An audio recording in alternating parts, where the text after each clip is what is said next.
नमस्कार साथियों, स्वागत है आपका परीक्षा रेस यूट्यूब प्लेटफॉर्म पर। साथियों, हम लोग पिट 2022 के लिए मॉक टेस्ट सॉल्व कर रहे हैं। आज हम लोगों का 14वां मॉक टेस्ट है। अब तक हम लोगों ने 13 मॉक टेस्ट कंप्लीट कर लिए हैं। आपने अगर नहीं देखा तो जाके प्लेलिस्ट में चैनल के देख सकते हैं और PDF टेलीग्राम से डाउनलोड कर सकते हैं, जो कि वीडियो के डिस्क्रिप्शन में दिया गया है। इसमें टोटल 30 प्रश्न होंगे GS के। आप कितने सही कर पाते हैं, टेस्ट खत्म होने के बाद आप कमेंट बॉक्स में ज़रूर अपना स्कोर शेयर करें। चलिए शुरू करते हैं। आज का पहला प्रश्न, सौर मंदिर भारत के किस राज्य में स्थित है? सौर मंदिर, ये बगल में जो आप चित्र देख रहे हैं ये सौर मंदिर का है। सौर मंदिर महाबलीपुरम में ये अवस्थित है। ये बनवाया गया है नरसिंहवर्मन द्वितीय के द्वारा, जो पल्लव शासक थे। 7वीं शताब्दी में बनवाया गया है। महत्वपूर्ण है, आप लोग देख लीजिए। इस पिक्चर को लगाने का मुख्य उद्देश्य ये था कि आप लोग देखे रहिए, आपका सिलेक्शन हो जाए तो आप घूमने जरूर जाइएगा, थोड़ा सा मोटिवेशन लेके। तो हम लोगों का जो सही जवाब बनेगा option number B, Tamil Nadu. Next आइए देखते हैं, कंटक शोधन नामक न्यायालय का प्रचलन किस साम्राज्य में हुआ था? कंटक शोधन, देखिए कंटक शोधन न्यायालय जो था वो मौर्य साम्राज्य से रिलेटेड था, और मौर्य साम्राज्य का ये फौजदारी न्यायालय था। कौन सा? फौजदारी। 2 प्रकार के न्यायालय होते हैं, एक फौजदारी, एक दीवानी।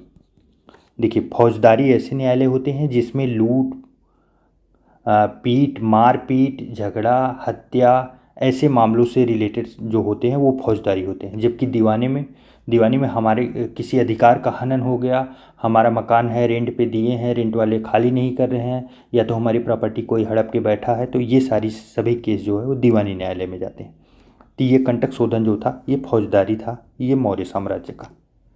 नेक्स्ट आइए देखते हैं, निम्नलिखित में से कौन सा वेद सबसे पुराना है? टोटल कितने वेद हैं? 4 वेद हैं, 4 के चारों यही दिए गए हैं। ऋग्वेद, सामवेद, अथर्ववेद, यजुर्वेद, ये 4 के 4 वेद हैं। और सबसे पुराना वेद अगर बात की जाए तो ऋग्वेद होता है, सबसे पुराना और सबसे महत्वपूर्ण वेद है। नेक्स्ट आइए देखते हैं, हड़प्पा सभ्यता की प्रसिद्ध नर्तकी की मूर्ति किस पदार्थ के उपयोग द्वारा बनाई गई है?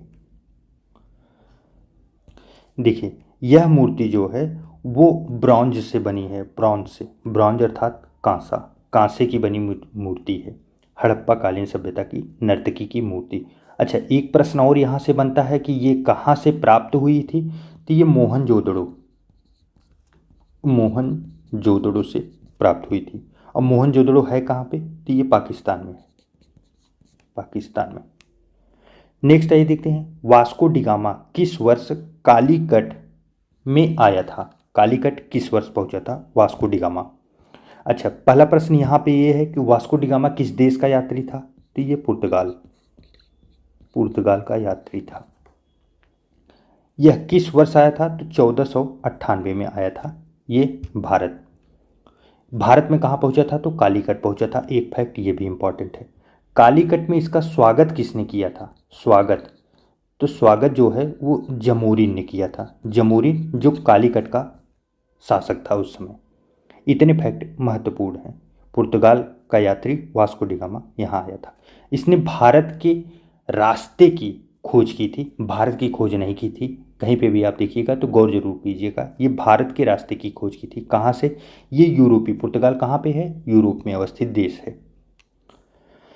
नेक्स्ट आइए देखते हैं, 1857 के विद्रोह को भारत के प्रथम स्वतंत्रता संग्राम की संज्ञा किसने प्रदान की थी? भारत का प्रथम स्वतंत्रता संग्राम, देखिए वीडी सावरकर जी कौन थे? ये इतिहासकार थे, भारत के इतिहासकार।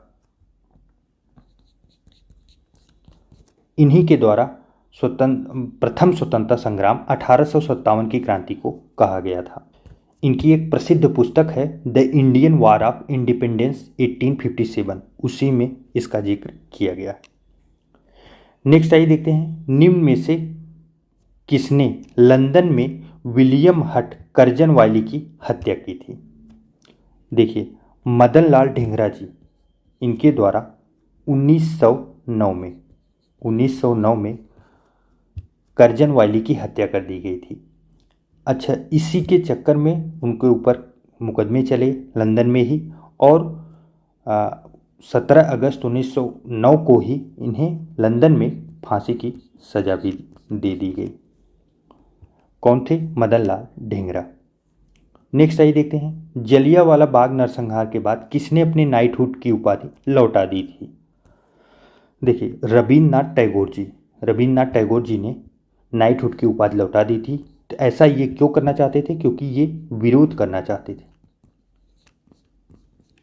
जलियांवाले नरसंहार के ऊपर, ये अंग्रेजों का विरोध करना चाहते थे, इसलिए इन्होंने वापस कर दी। नेक्स्ट आइए देखते हैं, गांधी इरविन समझौता किस वर्ष हुआ था? गांधी इरविन समझौता, देखिए 3 गोलमेज सम्मेलन हुए हैं। कौन कौन से सन में? 1930, 31 और 32 में। 1930 में जब पहला गोलमेज सम्मेलन होता है तो कांग्रेस की तरफ से कोई प्रतिनिधि उसमें शामिल नहीं होता है।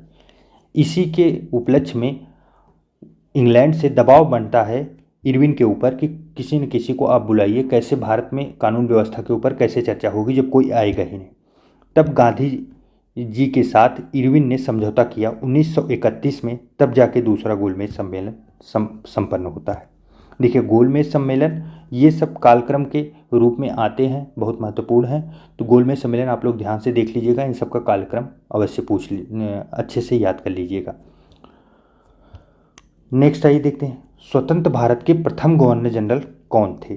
स्वतंत्र भारत के, देखिए इस प्रश्न में थोड़ा सा कन्फ्यूजन बनाने का प्रयास किया गया, थोड़ा सा घुमाने का प्रयास किया गया है।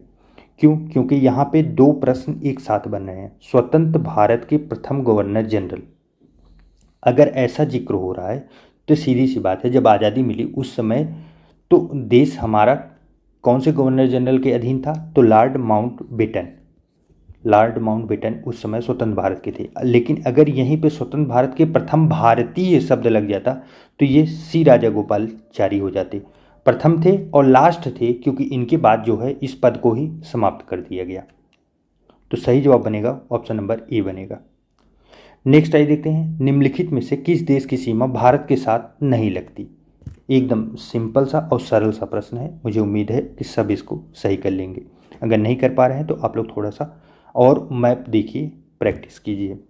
भारत की सीमा जो है वो ईरान से नहीं लगती, नेपाल, म्यांमार और बांग्लादेश से लगती है। और कौन से देश भारत के नज़दीक हैं? तो और आप देखिए, एक पाक है, पाकिस्तान, अफगान है, अफगानिस्तान, उसके बाद फिर चीन आता है, नेपाल, म्यांमार और बांग्लादेश हो ही गया, भूटान आता है। इतने डायरेक्ट अटैचमेंट वाले देश हैं भारत से। नेक्स्ट आइए देखते हैं, नंदा देवी चोटी किस राज्य में स्थित है? नंदा देवी चोटी, देखिए हिमालय श्रृंखला की ये चोटी है। हिमालय श्रृंखला की जो पहाड़ियाँ हैं उसमें ये अवस्थित चोटी है। ये उत्तराखंड में अवस्थित है, उत्तराखंड में। इसकी हाइट जो है वो 7,816 मीटर है और यह यूनेस्को के विश्व धरोहर सूची में भी 1988 में ऐड कर लिया गया है, इसलिए महत्वपूर्ण बनता है नंदा देवी चोटी। निम्नलिखित में से कौन सा स्थान तांबे के खान के लिए प्रसिद्ध है? तांबे के खान के लिए खेतड़ी, खेतड़ी जो है वो तांबे के खान के लिए बहुत महत्वपूर्ण है। ये कहाँ पे अवस्थित है? तो राजस्थान का खेतड़ी। नेक्स्ट आइए देखते हैं, 2 घंटे के अंतराल के लिए देशांतर दूरी कितने के बराबर होगी? देशांतर दूरी 2 घंटे के अंतराल के लिए, देखिए देशांतर दूरी जो है वो ग्लोब पे ऊपर से नीचे की तरफ खींची गई दूरियां होती हैं और इसी पे टाइमलाइन निर्धारित होता है। अब ये पूछा जा रहा है 2 घंटे के लिए कितनी डिग्री की दूरी का अंतर होगा। इसके लिए आप लोग एक फार्मूला याद रखिए। फार्मूला ये है कि 1 डिग्री बराबर 4 मिनट का गैप आता है, 4 मिनट। अब हम लोगों को 2 घंटे का निकालना है तो 15 डिग्री बराबर कितना आ जाएगा? 15 डिग्री बाद 60 मिनट का गैप आ जाएगा। 60 मिनट अर्थात 1 घंटे। 1 घंटे के लिए 15 डिग्री की आवश्यकता है, तो 2 घंटे की बात हो रही है तो कितना हो जाएगा? 30 डिग्री। नेक्स्ट आइए देखते हैं, विश्व का सबसे बड़ा महाद्वीप कौन सा है? यह प्रश्न हम लोगों ने पीछे वाले टेस्ट पेपर में मैप के माध्यम से किया है, तो मुझे तो नहीं उम्मीद है कि आप लोगों को कठिनाई होनी चाहिए।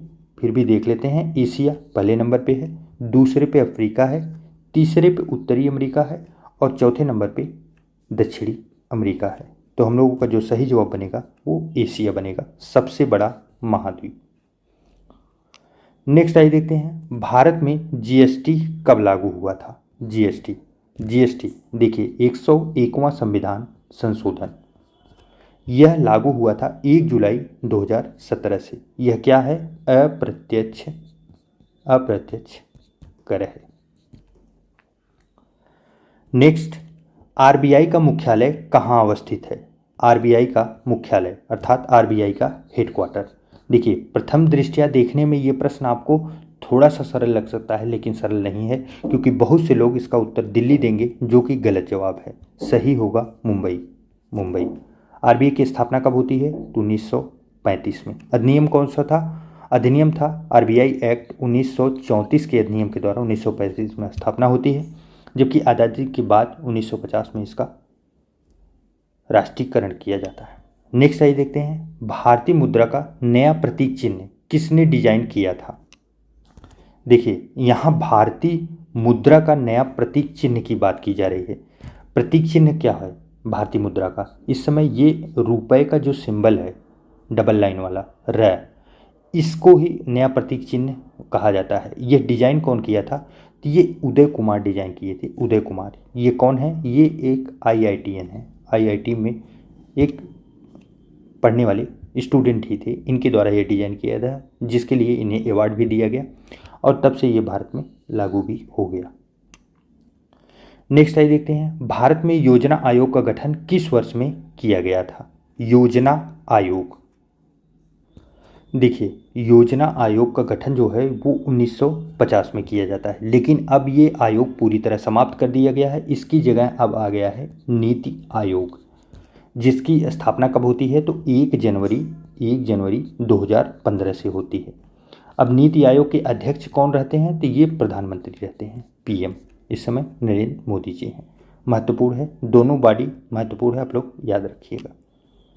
नेक्स्ट आइए देखते हैं, प्रधानमंत्री मुद्रा योजना कितने लाख रुपए तक का मुद्रा ऋण प्रदान करती है? प्रधानमंत्री मुद्रा योजना, देखिए योजना काफ़ी महत्वपूर्ण है, क्योंकि यूपी की लगभग सभी परीक्षाओं में इससे प्रश्न बनाए जा रहे हैं। 8 अप्रैल 2015 से न्यू दिल्ली में इसकी शुरुआत होती है, प्रधानमंत्री मुद्रा योजना का। इसमें 3 प्रकार के स्लैब बनाए गए हैं। पहला है शिशु, दूसरा है किशोर और तीसरा है तरुण।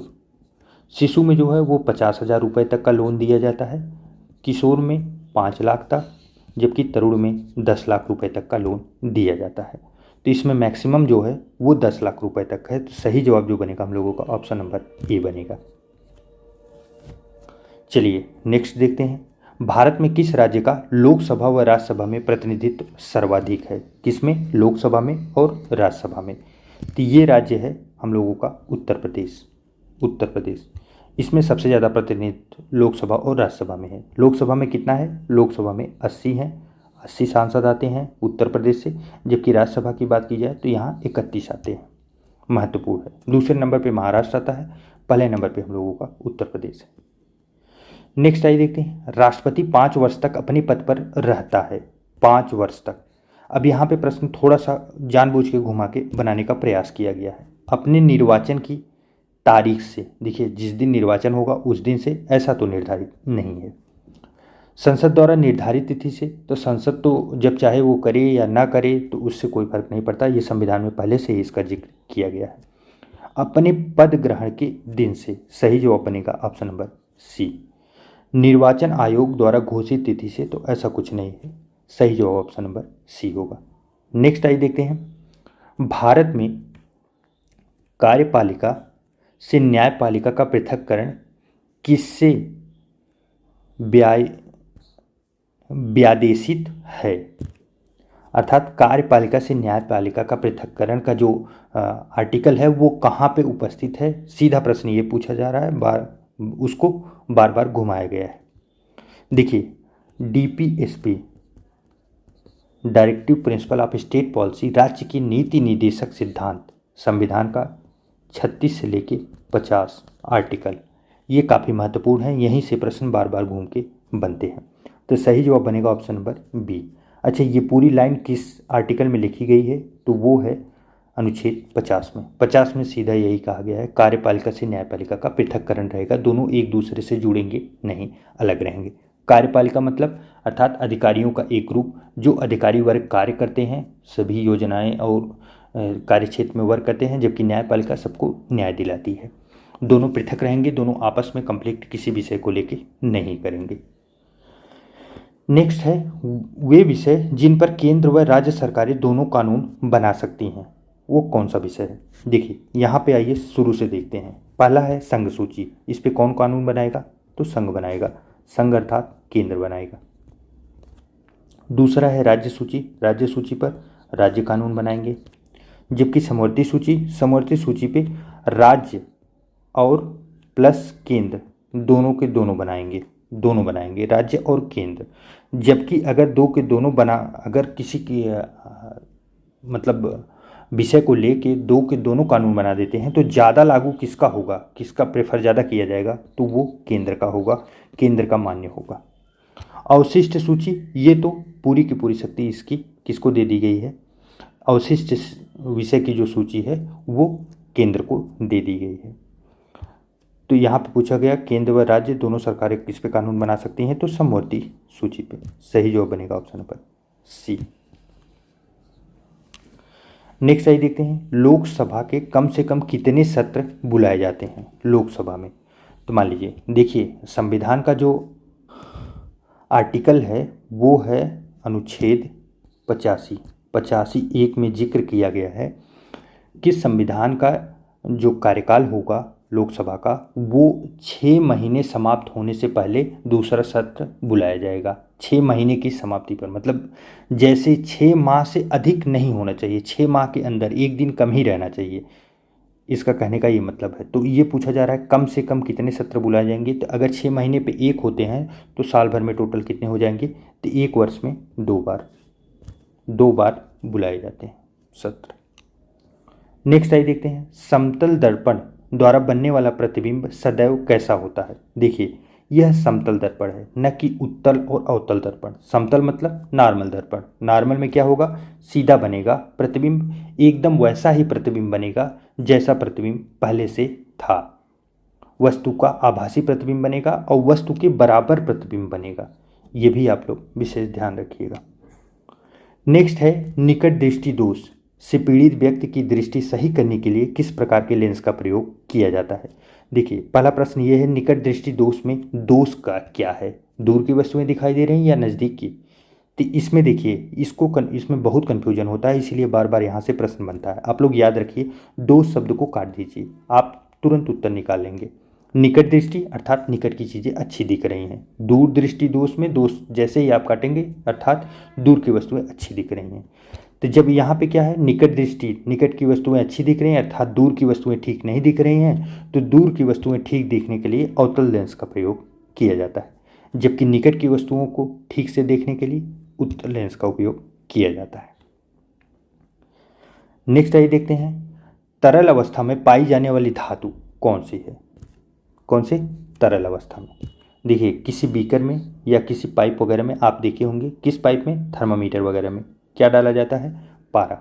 पारा जो है यह तरल अवस्था में पाई जाने वाली एक धातु है। अच्छा, एक प्रश्न यहाँ से और बनता है, चाकू से आसानी से काटी जाने वाली, चाकू से आसानी से काटी जाने वाली धातु कौन सी है? तो वो सोडियम है, Na। और पारा को क्या बोलते हैं? पारा का जो फार्मूला है अर्थात सिंबल वो Hg है, Hg। नेक्स्ट आइए देखते हैं, किस विटामिन की कमी से रिकेट्स रोग होता है? कौन सा रोग? रिकेट्स। देखिए रिकेट्स रोग जो है वो विटामिन डी की कमी से होता है, विटामिन डी की कमी से। अब रिकेट्स रोग में होता क्या है? तो रिकेट्स रोग में हड्डियां जो हैं, वो शरीर की जो हड्डियां हैं वो काफ़ी कमज़ोर हो जाती हैं, कमज़ोर हो जाती हैं। और इसीलिए बोलते हैं ना कि विटामिन डी आप लोग लीजिए। विटामिन डी का अच्छा सबसे अच्छा स्रोत क्या है? तो धूप है, धूप। और धूप कब की धूप? दोपहर की धूप नहीं, एकदम मॉर्निंग, अर्ली मॉर्निंग की धूप, जो पहली किरण निकलती है, वहाँ से सबसे अच्छा विटामिन डी मिलता है। नेक्स्ट एंड लास्ट क्वेश्चन, चिकित्सा विज्ञान की वह शाखा जो गुर्दों से संबंधित है क्या कहलाती है? गुर्दे, गुर्दे अर्थात किडनी, किडनी से संबंधित वह शाखा जो है वो नेफ्रोलॉजी, नेफ्रोलॉजी कही जाती है। जस्ट फैक्ट है, याद रखिएगा। इस प्रकार साथियों हम लोगों का 30 प्रश्नों का ये श्रृंखला पूरी तरह समाप्त हुआ। आप लोगों का कितना सही हुआ आप लोग कमेंट करके ज़रूर बताइएगा। वैसे पीडीएफ को टेलीग्राम से डाउनलोड करके एक बार फिर से रिवाइज कर लीजिएगा। उम्मीद है आप लोगों का पेपर बहुत अच्छा होगा। मिलते हैं एक नए वीडियो में, तब तक के लिए ढेर सारा प्यार और नमस्कार।